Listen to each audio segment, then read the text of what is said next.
Ayurveda becomes truly preventative. That's the other approach of Ayurveda that I love. It's not reactive. Modern medicine today is reactive. You have the symptom, let's react to it and give you something to take that symptom away. Whereas Ayurveda says, no, we have to get to the root cause. What's right for me is not right for you. And we have to prevent anything coming down the pike.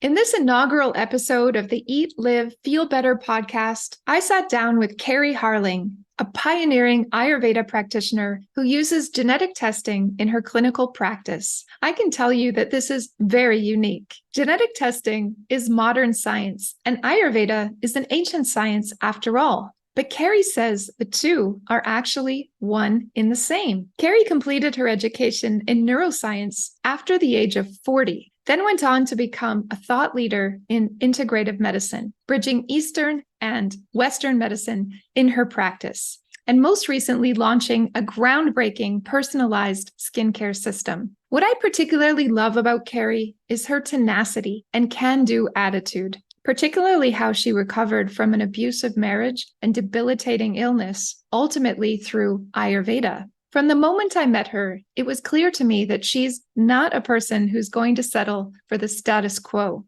and she's not going to let her clients settle either if the status quo isn't serving them. Guys, don't miss this conversation about resilience, curiosity, invention, integration of past and present, and moving forward in life. So Kerry Harling, thank you for being here. I'm so looking forward to getting to know you better and all the nuggets of wisdom that I'm sure that you're going to share with us. Well, thank you. I am thrilled to be here with you. I really am. So I'm very excited. And thank you for inviting me. Absolutely. Well, you're actually my first inaugural podcast interview. So I like being first. Yes. That's me. Loves coming in first. Exactly. Yes. We have a lot of firsts, I think, to discuss today. So to get us started, I'm curious. I noticed that you went to school for neuroscience and you have a master's in higher education leadership, and you were a dean in a community college. And that makes perfect sense as a career trajectory. But then you pivoted to Ayurveda. I'm curious, why did you make that transition to Ayurveda? I suspect there's a story there. And you're right. There's always a story everywhere, isn't there?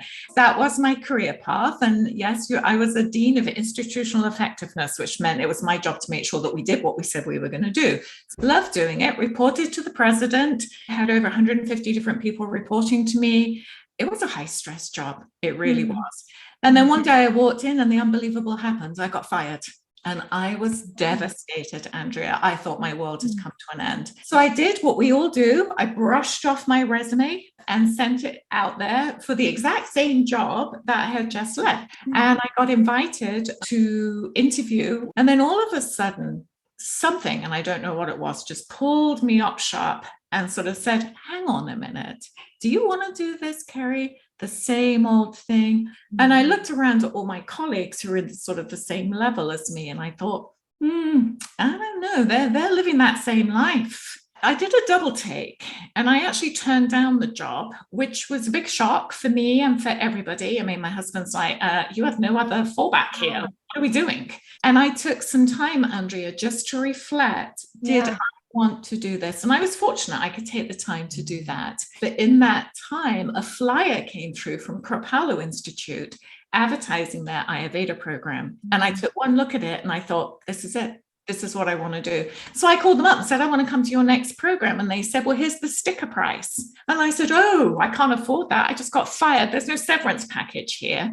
So they offered me a scholarship to go. So I went on a scholarship and that was it. I've never looked back. Wow, that's brilliant. I was getting a little moved there and excited because very similar thing happened to me. I was in a high stress job and one day I quit and my feet just walked me right out the door. I didn't even know it was going to happen. Like it was very sudden and I just walked out one day and I never looked back. It was my soul. It was my inner self speaking to me and saying, you know what, you keep going down this path. It is not a good path and you need to take a different direction. And we're fortunate, Andrea, we could take that different direction. There are many people that recognize they need to and can't, and then they end up coming to see us because that stress is affecting their lives. But yes, that was the pivotal moment for me. Yeah. Amazing. Amazing. So you started studying Ayurveda, and what was the program like? Well, what were you thinking when you started? I was excited and I was very nervous because it was a residential program where you were on for 10 days in each month. It's actually quite difficult sort of moving there for 10 days, coming back home, moving there for 10 days. I did that for a year. And like anything, it's the people that you meet that really become sort of lifelong friends. But I do remember walking into class and saying something about Ayurveda, and the dean came up to me and said, you know what, Kerry, if you're going to study this, you need to learn how to pronounce it correctly, because I wasn't even pronouncing it right. And I went in full of my science. I've got this. I'm going to combine this science background and I'm going to change the world. I mean, the picture in me was going to do it all. And I remember the dean, who was Hillary at the time, saying to me, just go with it. Just enjoy one day at a time. And that was so wise. And of course, I didn't do that.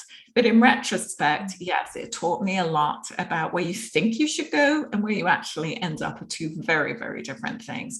But I loved it. It made so much sense to me. And as rigorous as it was, it just makes sense. And I find my clients say that too. It just makes sense that we're doing these things. And I started feeling better. I mean, you're in a situation where you feel good, you're studying something that feels right. I mean, it's the best place to be. During the studying of Ayurveda, I think a lot of people don't realize how incredibly rigorous the programs are. I've had people say to me, I did a two-day, Ayurveda retreat with my yoga class. And so I know a lot about Ayurveda. The programs and the training are very extensive. And I'm curious too about how you understood Ayurveda as an ancient science versus the modern scientific knowledge that you had from your university studies. When I went for my first interview, I remember the assistant dean turning around to me and saying, it may be challenging for you, Kerry, with your science background. So I was prepared to go in as the skeptic because it had already been set up. It had already been told that you may be challenged by this. And it was like, okay, I have my science training. I've done all these, biostatistical courses. I can figure out what's right and what's woohoo. Actually, the opposite happened. I got in there and it's like, this makes sense. And it is science. It's based on observation. It's based on years and years of observation. It's based on text. It's based on pharmaceuticals. The Ayurveda pharmacopoeia is rich in its history. So it's based on very real scientific principles that I actually found pretty easy. And it was then easy to marry or be the bridge between sort of Western thinking and this ancient science, as you call it, because it's all the same thing. Our modern day genetic is nothing more than Ayurveda saying we can change our genes according to diet and lifestyle. And Ayurveda has always known this. We've just repackaged it and call it genetics. And we now know we can change our genes according to diet and lifestyle. So all the modern things of today, circadian, seasonal eating, circadian medicine is only what we knew about with Ayurveda. I mean, I talk a lot about seasonal eating and seasonal changes. And the Nobel Prize has just been won in circadian medicine. It is Ayurveda. It's the same thing. We've just repackaged and calling it different. So I love to point out to people, it's what we're doing. It is modern science. It's just called different terminology. It's just different words. You've taken it that far. I've noticed that your practice is very science-based as an Ayurvedic practice, and much more so than many other Ayurveda practices out there. And I think that this is your special sauce in a sense. So you finished all your studies, and at some point you started your own business, your own clinic. How that started and what were your thoughts? So I thought I was ready to see people long before I actually was. And I think we come out of school thinking, okay, I have all this knowledge that I can help other people. Right. Yes. And they're the same people that knew me before I had that knowledge. It was my, brothers and sisters, and it was close friends, and they looked at me like, they're the hardest people. They are. Yeah. But I did start talking to people, and I started at my local gym. I went to the local gym and I put up my little table and I had a little lemonade. I had little lollipop sticks with pain points on, and that's where I started. And I just talked. And the more people told me about their stories, in the end, it didn't matter whether I was an Ayurveda practitioner. People just wanted relief from what they were going through. And if I could help them with that, if I could use my lens through Ayurveda to help, then that's what was important. I was just really sort of imparting what I had learned to help others, and still working on a lot myself too, and getting used to sort of living this way. But it was always very important for me, even when I started off in the early days, to be outcomes based. We don't know how far you've come unless we can measure where you started. So we've got to have baseline measures. We have to have measures en route. We need to be able to graph those measures. We need to see that you're progressing. You were teaching, you were sharing, you were helping, you were taking action, but you were also, you said, working on yourself. So often the Ayurveda practitioner's greatest testimonial is themselves. Would you be okay to share a little bit of your story and how Ayurveda transformed your health? When I first came to this country in my late 20s, I got married to a man who was very, very abusive. All the things that controlling people do. But eventually I did leave, and with a lot of support from friends, from domestic violence counselors, I got out. So I left my marriage and moved to a different state to go to school, Massachusetts. In fact, I was thrilled. Here I was. So I went back to school, and it was tough as a single parent. And I thought I was tired, but the fatigue got worse and worse. And then the pain started, and I had joint pain. I had headaches. I wasn't sleeping well. Digestion played up, and I didn't know what was going on. I thought perhaps I'd caught something. I did what we all do, went to the doctor and ran all the tests and got told, there's nothing wrong. The fatigue got so debilitating. I'd be out for the count for the rest of the week. I wouldn't be able to do laundry. Or if I stayed up late studying, then I'd have to sleep the next day really late. And it becomes your new normal. I get used to it. And I guess that's the only way you can survive. It is a very common story, especially for women in their 40s, 50s, busy lives, raised the children, worked on everything. And then health catches up with them. For you, it happened a little early because of the trauma you were experiencing. So still things didn't get better. I got worse and worse. I went back to the doctors, got diagnosed for fibromyalgia. They ran Lyme's disease tests, everything, and then got told I was depressed. Eventually, two things happened. One, because of the fibromyalgia, somebody suggested restorative yoga. It felt wonderful. And the yoga teacher also happened to know a little bit about Ayurveda. So she would bring some of those Ayurveda principles in. I didn't pay much attention to it. I thought perhaps Ayurveda was a religion. I wasn't quite sure what it was. And then I also got to see an MD alternative practitioner, and he did a mercury test on me, heavy metals test, and it came back absolutely over the moon with mercury. Then I had to undergo chelation therapy, which is where you remove the mercury from the tissues, but it has to come out of the brain too. So they're pretty hardcore drugs to take to affix to the mercury and take them out of the system. Did they identify what was the source of all this mercury? No, they kept asking me, had you ever lived next to a fisheries? Had you ever lived next to a hatter company? So there was no reason, but I did get asked those questions a lot. So fast forward 5 years, I'm mercury free, but I didn't feel any better.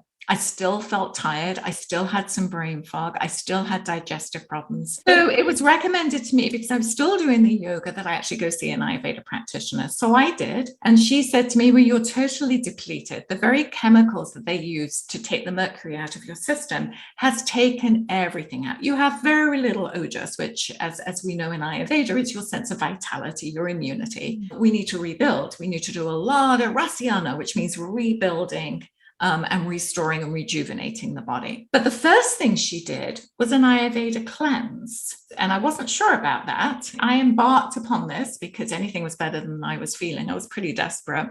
In a month, I started feeling better. And it wasn't, I feel fine one day. I just woke up and had a little bit more energy. I found I wasn't quite so tired at the end of the day.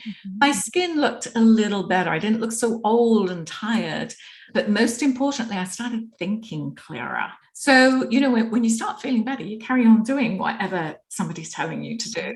Yeah. So I carried on. And then after that, she put me on some Ayurveda herbs for rebuilding. That was my first introduction to Ayurveda. And that cleanse was so powerful for me that years later, I got approached by a publishing company to write about cleansing and Ayurveda. So now I have a book, The 25-Day Ayurveda Cleanse, because it was so powerful for me. There are many people that don't get the opportunity to work one-on-one with me. So it's a way for them to sort of take that base level of just sort of detoxifying a little from the incredible lifestyles we lead so that they can feel a little bit better. I love that. The story behind the book. And I just want to celebrate that. I have this thing that I do is like, ah. So I usually do that when the food tastes amazing and perfectly balanced, but we'll do that for you because that is an incredible story that after, so much struggle and suffering within 1 month doing an Ayurveda cleanse, you were feeling a whole lot better. And remember, the doctors couldn't tell you what was wrong either. And then Ayurveda comes in and whoosh, as you were also telling your story, I was thinking this is exactly now what you do for people in your practice. You eventually did start your Ayurveda practice. I think it's called the Holistic Highway. So you started seeing a client one-on-one. Tell us a little bit about that and what you specialize in. And I want to make a pivot to your newest endeavor, which has to do with skincare. So when you started seeing clients, I understand everybody cares about their appearance and that you started having questions about that. So it soon became apparent when I started seeing clients that the kind of big five came up. And the big five were things like digestive issues, first and foremost. The other thing I saw was a lot of fatigue. Women were tired. Weight's a big one, normally too much weight. And as we know in Ayurveda, weight has a lot to do with stress levels, has a lot to do with being out of balance. People had gone on diet after diet. What really saddens me is people would come to me and say, it's me, I'm just not disciplined enough. They didn't realize, no, dieting doesn't work. So the diet failed you, just had to do it again. They had to be more disciplined with it. And then skin issues came up, psoriasis, eczema affects how I feel about myself, or I don't like to show my arms because it's got all these bumps on it. So that's where the skin issues started coming up. And then sleep issues, either not being able to get to sleep or not being able to stay asleep. So these big five were the huge ones. So because I'm fortunate that I can bridge the gap between Western and Eastern medicine, I could use all kinds of tools and resources, from genetics testing to observation in Ayurveda to tongue analysis, to really be able to fine tune what was going to work for that person. Because, you with psoriasis is going to be very different to me with psoriasis. People don't realize that, but that is Ayurveda's specialization, is that individualization for every case. Yeah. Absolutely. And it kind of makes difference. And I tell a story to some people to try and illustrate. Bob, for example, Bob goes to the doctor and says, I've got a headache. And the doctor turns around and says, okay, Bob, take some Tylenol, come back and see me in 5 days if you've still got problems. Joe also goes to the doctor and says, I've got a headache every night. And the doctor says, okay, take some ibuprofen, come back and see me in 5 days. Well, if the doctor had known that Bob drinks a bottle of wine every night, you'd be like, well, no wonder he has a headache every morning. And then if the doctor had known that Joe gets hit with a bottle of wine every night, you'd be like, okay, we understand why he gets a headache too.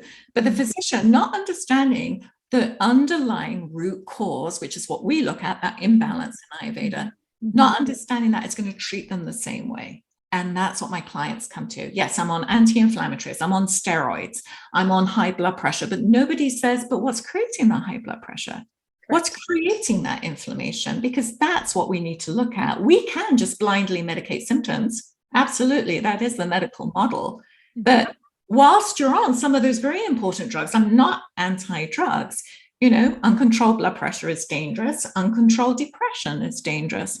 But while you're managing the symptoms, let's look at the underlying root cause and really work on that, what we call the imbalance in Ayurveda. And by doing that through all the skill set I have, my toolbox of genetics, as well as my Ayurveda research and training, then we can come up with a personalized plan that's right for you. I go under stress, I get migraines. Well, what happens to you, Andrea, when you go under stress? I have mild headache, usually. Yes, same. And if it progresses further, it can turn into a migraine. And then that makes me feel nauseous. So that's when it's really bad. And what I've learned to help myself with that, the biggest medicine is letting go, because it's my pitta getting too focused, too sharp. The medicine is actually letting go. And I just wanted to highlight those 5 main areas that you saw in terms of concerns. A lot of people don't realize that someone may be feeling these ways, and just like you, going to the doctor and there's no diagnosis. But in Ayurveda, there's a pathogenesis or progression of disease, which has 6 stages. And only in the 5th stage does the disease kind of start to get a name or manifest. But prior to that, there's all these signs and symptoms that we're talking about that, if left untreated, will lead to disease. But the beauty of Ayurveda is that we can actually halt that disease process in these early stages with these kinds of remedies. So and that way, I think Ayurveda becomes truly preventative. That's the other approach of Ayurveda that I love. It's not reactive. Modern medicine today is reactive. You have the symptom, let's react to it and give you something to take that symptom away. Whereas Ayurveda says, no, we have to get to the root cause. What's right for me is not right for you. And we have to prevent anything coming down the pike. Everyone, that was Kerry Harling on life and her discovery of Ayurveda. Kerry's penchant for modern science led her down a path of integration of ancient and modern ideas. Her story continues in the next video, where she founds her clinical practice and starts to observe 5 common threads in the concerns that people have. One of those concerns is skin health. And it leads Kerry into an unexpected and exciting new business venture that is revolutionizing the skincare industry. Don't miss this video, because there's a gift in it for you too, but you have to watch to find out what it is.